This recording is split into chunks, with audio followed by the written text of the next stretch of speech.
पाक फौज ने, हमारी एयरफोर्स ने जो ड्रोन्स का मुकाबला किया और ख़ुद कैसे उसमें आगे बढ़े, उसमें बेसिक जो था वो आईटी का वर्क है। टेक्सटाइल हमारी बैकबोन थी अब तक और अब भी है, तो उसकी एक्सपोर्ट्स में पाकिस्तान जिंदा रहता है। मेहनत में अजमत है और बच्चों में हमें एनकरेजमेंट डालनी चाहिए, मायूसी नहीं डालनी चाहिए। काम करने से घबराना नहीं है और एक चीज़ अच्छी तरह नोट डाउन कर लें, कोई काम छोटा या बड़ा नहीं है। मिनिस्ट्री ऑफ आईटी ने हमें एक लाइसेंस जारी किया जिसमें हम प्राइवेट सेक्टर में सॉफ्टवेयर पार्क बनाने का कॉन्सेप्ट लेकर आए। हम पाकिस्तान का फ्यूचर है information technology. Assalamualaikum everyone, my name is Shifa Ijaz from CEO Club Pakistan, and today we have one of the industry pioneers, Mia Shaukat Masood, who is the Chief Executive of Fazal Industries. Assalamualaikum sir. वालेकुम सलाम। Sir कैसे हैं sir आप? मैं ठीक हूँ, आप sir? अल्लाह का शुक्र sir. So can you please describe your journey in a nutshell? My business journey, mashallah, started in 1981. After doing the graduation, I joined my family business with my late father. उस वक्त फजल industries का हमारे पास एक project था, paper bags बनाते थे हम लोग, सीमेंट के पैकिंग के वाले। तो वो तकरीबन 27 years वो बिज़नेस चलता रहा। फिर over the period of time वो चूँकि उसमें कुछ नई जद्दत वगैरह आ गई थी जिसमें पॉलीप्रोपिलीन वगैरह आ गए, तो पेपर बैग बिज़नेस इतना कामयाब नहीं रहा। तो आई डिसाइडेड कि हम इसको डाइवर्ट करें, कुछ नई तरफ जाएं। तो मेरे भाइयों ने, हमने मिल के फ़ैसला किया कि हम आजकल जो नया ट्रेंड आया है इंफॉर्मेशन टेक्नोलॉजी का, तो हम आईटी की तरफ ट्रांसफ़र करते हैं। डेफिनेटली। तो अल्हम्दुलिल्लाह उसमें आईटी के अंदर हमने थोड़ी सी जद्दोजहद की, थोड़ा सा टाइम ज़रूर लगा उसमें। फिर मिनिस्ट्री ऑफ आईटी ने हमें एक लाइसेंस जारी किया जिसमें हम प्राइवेट सेक्टर में सॉफ्टवेयर पार्क बनाने का कॉन्सेप्ट लेकर आए हम। इससे पहले सिर्फ गवर्नमेंट में सॉफ्टवेयर पार्क्स हैं, अभी तक प्राइवेट सेक्टर में ऐसा कुछ नहीं था। तो हमने गवर्नमेंट से बात की, हमने कहा कि भाई ये एक सिलसिला हो सकता है और हम कोशिश करें, क्योंकि नई टेक्नोलॉजी है और इसमें जिद्दत आ रही है, तो और पाकिस्तान का फ्यूचर है इंफॉर्मेशन टेक्नोलॉजी। डेफिनेटली है, तो हमें इस पे काम करना चाहिए। तो गवर्नमेंट ने एग्री किया, उन्होंने पूरा सर्वे किया, हमारी जगह का सर्वे किया। इसमें एक पाशा है, मिनिस्ट्री ऑफ इंफॉर्मेशन टेक्नोलॉजी है, और इन्होंने मिल के सारा, जब वो हमारी सारी जगहों को आइडेंटिफाई कर लिया, तो फिर हमें प्राइवेट सेक्टर का लाइसेंस, पहला लाइसेंस मिला। आज अल्हम्दुलिल्लाह मेरे पास 17 आईटी कंपनीज काम कर रही हैं अंडर वन रूफ। माशाल्लाह। हमने आईटी का एक नया कल्चर डेवलप किया, जब हम सॉफ्टवेयर पार्क देते हैं ना, तो पार्क का भी एक लफ्ज़ है। पार्क क्या होता है? जहां आप घूमने फिरने जाएं, थोड़ा रिलैक्स करें, you feel like comfortable in it. तो हमने कोशिश की कि हम वो फैसिलिटी दें जो वहाँ पे बच्चे बच्चियाँ काम करने के लिए आते हैं, तो वो जब कंप्यूटर पे काम करके थक जाएं, तो उनको जब बाहर निकलें तो उनको थोड़ी सी ऐसी एनवायरनमेंट मिले जिसमें वो रिलैक्स कर सकें।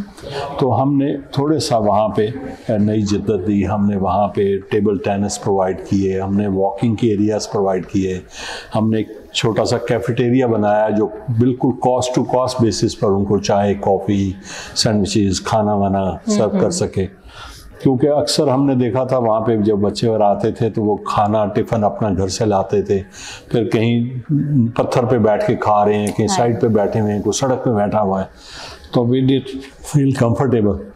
सो that's how we came into this, और अल्हम्दुलिल्लाह आज एक कामयाब बिज़नेस है वो, और इसमें चल रहा है। उसके अलावा मेरा थोड़ा सा, चूँकि मेरे वालिद साहब मरहूम भी रावलपिंडी चैम्बर के प्रेसिडेंट रहे थे, तो अपनी ज़िंदगी में मुझे वो बिज़नेस कम्युनिटी में इन करके वहाँ चले गए।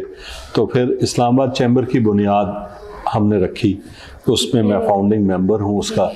उस वक्त सिर्फ रावलपिंडी चैम्बर होता था, इस्लामाबाद में कोई नहीं होता था। ये 1984-85 की बात है। तो उस वक्त हमने इस्लामाबाद चैम्बर की बुनियाद रखी, उसमें हम कुछ लोग थे जिन्होंने मिलकर ये काम किया और अल्हम्दुलिल्लाह मुझे मौका मिला उसका 2 दफ़ा सदर बनने का, माशाल्लाह। और उसी पॉइंट ऑफ व्यू से फिर मैं फेडरेशन ऑफ पाकिस्तान चैम्बर में भी वाइस प्रेसिडेंट 2017 में बना। तो ये एक काफ़ी मैंने मुख्तसर में आपको एक लंबी जर्नी बताई है। No, this is such rich content, such rich history that you have had. You worked in so many different fields and you're such a go-getter. आपने एक डिमांड देखी कि इसका गैप आ रहा है, ठीक है, and you went and you did it. Yes, माशाल्लाह से। Sir, how do you see यही current trend जो चल रहा है IT की इंडस्ट्री में in the next 5 to 10 years, especially considering Pakistan and जो हमारी अब youth emerge हो रही है, how do you think you can instill such qualities that you have had so far of the good, doing whatever you're seeing in the new generation? Can you please elaborate? देखिए, इसमें बड़ा important सबसे पहले ये था कि इसमें जो बच्चे और बच्चियां जो पढ़ कर आ रही हैं, वो एजुकेशन क्या वो ले रहे थे जिसकी हम एम्प्लॉयमेंट ऑफ़र कर रहे थे। Definitely. तो हमने तमाम वो जो यूनिवर्सिटीज़ थी जिसमें नस्ट है, फास्ट यूनिवर्सिटी है और कॉमसेट्स है, तो हमने इनके डीन्स के साथ राब्ते किए और उनको कहा कि आप अपने बच्चों को यहाँ भेजें और वो हमारी ये जो ऑर्गेनाइजेशंस हैं मुख्तलिफ उनके साथ मीटिंग्स कराएं ताकि उनको पता चले कि वो क्या पढ़ रहे हैं और डिमांड क्या है मार्केट की। तो उसका फ़ायदा ये हुआ कि 6-7 महीने के अंदर जब 5-7 यूनिवर्सिटीज़ की टीमें होके गईं तो उनके डीन्स हमारे पास आ गए कि भैया हम तो कुछ और पढ़ा रहे हैं और यहाँ डिमांड किसी और चीज़ की हो रही है, तो हमें गाइडलाइन करें। तो फिर वो हमने जो IT कंपनीज थी उनके साथ उनको बिठाया, उनको बताया कि भाई रिक्वायरमेंट्स क्या हैं। देखिए, आने वाला वक्त क्या है, आर्टिफिशियल इंटेलिजेंस डेफिनेटली और रोबोटिक्स, ये 2 चीज़ें हैं जो आने वाले वक्त में बहुत ज़्यादा अहम होंगी। और अभी आपने रिसेंटली देखा होगा कि हमारी पाक फ़ौज ने, हमारी एयरफोर्स ने जो ड्रोन्स का मुकाबला किया और ख़ुद कैसे उसमें आगे बढ़े, उसमें बेसिक जो था वो IT का वर्क है। क्योंकि अब दौर जहाज़ों का, F-16s का या JF-17 थंडर का, या वो नहीं आएगा क्योंकि उनके अंदर भी IT चीज़ें लगेंगी ही, तो हम एक दूसरे को हम वो कर सकेंगे। तो ये आने वाला वक्त इसी का है। तो अगर हमारे न्यू जनरेशन जो है वो अगर ये प्रॉपर एजुकेशन लेगी तो वो हम आगे निकल सकेंगे। ऐसा ही है। उसके अलावा आप ये देखें, टेक्सटाइल हमारी बैकबोन थी अब तक और अब भी है, तो उसकी एक्सपोर्ट्स पे यहाँ पाकिस्तान जिंदा रहता है। अभी तक हम एक्सपोर्ट्स के वो फिगर्स नहीं अचीव कर पाए जो हमें करने चाहिए, लेकिन अब IT से हमें एक उम्मीद हो चली है कि हम बहुत जल्द IT की एक्सपोर्ट्स जो हैं, जिसमें सॉफ्टवेयर एक्सपोर्ट्स है, इसमें आर्टिफिशियल इंटेलिजेंस के एक्सपोर्ट्स हैं, उसके अलावा ये जो आजकल गेमिंग में आ रहा है, सारा हमारा जो गेम्स के अंदर सारा सिलसिला चल रहा है, तो वो गेमिंग की जो मार्केट है और ये सारी चीज़ों में हम बहुत जल्द अल्हम्दुलिल्लाह इंशाल्लाह हम बहुत जल्द हमारी एक्सपोर्ट्स जो हैं, IT की एक्सपोर्ट्स, वो टेक्सटाइल को क्रॉस कर जाएंगे इंशाल्लाह। तो मैं समझता हूँ कि पाकिस्तान का फ्यूचर है IT और इस पे गवर्नमेंट भरपूर सपोर्ट कर रही है। हम भी चाह रहे हैं कि इसमें और लोग भी आएँ, शामिल हों, और हम कभी ये नहीं कहा कि भाई मैंने सॉफ्टवेयर पार्क बना लिया तो कोई और ना आए। तो अब अल्हम्दुलिल्लाह इस्लामाबाद सिर्फ की मैं बात करूं तो इस वक्त 3 और सॉफ्टवेयर पार्क्स बन चुके हैं। हमने गाइडलाइन किया, हमने कहा और आएँ, लोग आएँ, और गो के मेरा सबसे बड़ा है, बाकी इसमें इतने नहीं हैं, लेकिन हम लोगों को इनकरेज कर रहे हैं। इवन कराची, लाहौर में पब्लिक सेक्टर में हैं सॉफ्टवेयर पार्क, लेकिन प्राइवेट में कोई नहीं है। तो अभी हमने कराची में भी मीटिंग्स की हैं, उनको बोला है कि भाई आप खोलें, हम आपकी मदद करेंगे, हम आपको गाइड करेंगे। कराची के बच्चे इस्लामाबाद कैसे आएंगे काम करने के लिए? लाहौर के बच्चे इस्लामाबाद नहीं आएंगे, तो आप वहाँ क्यों नहीं प्राइवेट सेक्टर में आते? वो कि वहाँ पब्लिक सेक्टर्स में और कुछ अपने तौर पे बड़ी बड़ी कंपनीज हैं प्राइवेट में जो काम कर रही हैं ऑलरेडी, लेकिन एज ए सॉफ्टवेयर पार्क नहीं कोई काम कर रहा। तो हम ये आइडिया प्राइवेट सेक्टर में लेकर आ रहे हैं और इसमें इंशाल्लाह मैं उम्मीद करता हूँ कि इसमें और बहुत सारे लोग शामिल होंगे। सर, आप इतने लोगों को मोटिवेट कर रहे हैं, टू इनकरेज कर रहे हैं इन सब चीज़ों में आने के लिए। आपने इतनी चीज़ें की, आप पहले आईटी के, पहले पेपर के अंदर, फिर आईटी के अंदर, फिर आप चेंबर के अंदर भी पार्ट रहे। What motivated you sir? Sir, सबसे पहली बात तो ये है कि ये हमारा मुल्क है और हमने यहीं रहना है, यहीं काम करना है। हमारे आबा अजदाद ने यहीं काम किया, सब कुछ किया।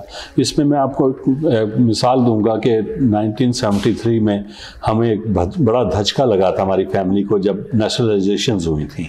तो हमारी उस वक्त 9 इंडस्ट्रीज नेशनलाइज हो गई थी और कोई भी बिजनेस नहीं रहा था। तो उस वक्त मैं छोटा था, कॉलेज स्कूल में था, शायद मैट्रिक में था मैं, या नहीं क्लास 8 में था मैं। तो मैं वालिद साहब को अक्सर देखता था दिन रात काम करते उनको। तो मैं उनसे पूछता था कि अब हम कैसे सरवाइव करेंगे। तो उसने कहा था कि उन्होंने मेरे से मेरा कलम नहीं लिया है, तो मैं इंशाल्लाह इतनी इंडस्ट्री और लगा दूंगा। और अल्हम्दुलिल्लाह अब हमारी फैमिली में काफ़ी बिजनेस है, उसमें हम टेक्सटाइल में भी हैं, हम फर्टिलाइज़र में भी हैं, हम शुगर में, हमारी फैमिली के बिजनेसेस हैं। मुख्तलिफ लोग कर रहे हैं, अपनी अपनी फील्ड में कर रहे हैं। गो के है तो हमारी फैमिली, तो गो के वो अपने तौर पे कर रहे हैं, लेकिन हम अल्हम्दुलिल्लाह उस चीज़ से मायूस नहीं हुए कि भाई नेशनल, जैसे उस ज़माने में कि अगर आप देखें ना तो बड़े बड़े बिजनेस टाइकून जो उस ज़माने के थे वो पाकिस्तान छोड़ के चले गए। किसी ने बांग्लादेश में बिजनेस बना, इस्पाक्स वहाँ बना लिया, किसी ने कहीं और बना लिया।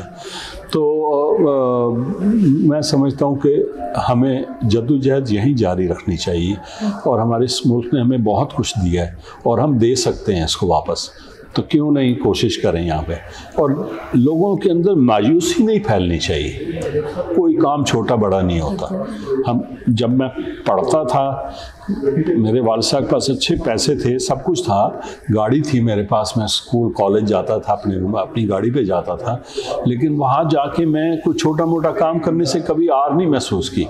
हम कभी कभी स्टूडेंट्स हम करते थे तो हम सदर बाज़ार चले जाना, वॉक करके सैयद कॉलेज में पढ़ता था, तो वहाँ कई टैक्सी स्टैंड्स और होते थे, तो हम किसी से गाड़ी ले लेते थे। हम कहते तुम आराम का आराम, तेरी आज टैक्सी चलाएंगे। तो वी फील कंफर्टेबल। क्यों नहीं? कोई काम छोटा बड़ा नहीं है। मेरे पास बहुत सारे स्टूडेंट्स आते हैं जो पढ़ाई ख़त्म करने के बाद नौकरी करना चाहते हैं चीज़ें। तो अक्सर मैं उनको नौकरी की बजाय उनको कहता हूँ बिज़नेस क्यों नहीं करते हो, कोई काम क्यों नहीं करते हो। तो कहते हम कहाँ से करें, हमारे पास सरमाया नहीं है। मैं कहा कितने पैसे लगा सकते, बाप से पूछ के आओ, माँ से पूछ के आओ, रिश्तेदारों से पूछ के आओ। तो कोई कहता था 1 लाख लगा सकते हैं, कोई कहता था 2 लाख लगा सकते हैं। हमने कहा अच्छा लाओ, मैं तुम्हें कुछ लगा के देता हूँ। तो उनसे पैसे लेके उनको, किसी को जूस की मशीन ख़रीद दी, फ्रूट ले दिया, चलो जूस बेचना शुरू करो। किसी को कुछ नहीं। एक मुझे अच्छी तरह याद है, एक शख्स आया, उसने कहा जी मुझे सिलाई का बड़ा अच्छा काम आता है, तो मैं सिलाई करना चाहता हूँ। तो मैं कहा किस तरह की सिलाई करना है? मैंने कहा जी मैं कोई भी कुछ कर सकता हूँ। तो मैंने किसी से रब्ता किया, उसने कहा जी यार आजकल टाई बनाने का बहुत बिजनेस हो रहा है, तो उसको बोलो वो बना सकता है तो हम ट्रेनिंग दे देते हैं। मैं उसकी ट्रेनिंग करवाई, उसको टाई बनाने की मशीनें लेके दी। उसकी वालदा, उसकी बहन, उसको और घर वालों ने मिल के वो 2-3 मशीनें डाल के घर से वो बनाना का काम शुरू किया। आज अल्हम्दुलिल्लाह वो एक्सपोर्ट कर रहा है, बहुत बड़ी टाई का बिज़नेस कर रहा है। तो हम क्यों नहीं ऐसी चीज़ों को करते कि गाइडेंस दें कि बच्चों को कि ज़रूरी नहीं है कि उन्होंने 10, 15, 20, 25, 40, 50 हज़ार की नौकरी करनी है, वो इससे बहुत सारे पैसे कमा सकते हैं। जिसको जूस बनाने का बना के दिया था, आज उसकी अल्हम्दुलिल्लाह 3-4 दुकानें हैं यहाँ पे जो जूसेस का ही काम कर रहा है। तो ऐसा नहीं है, मेहनत में असमत है और बच्चों में हमें एनकरेजमेंट डालनी चाहिए, मायूसी नहीं डालनी चाहिए। ऐसा ही है सर, क्या प्यारी बात की सर।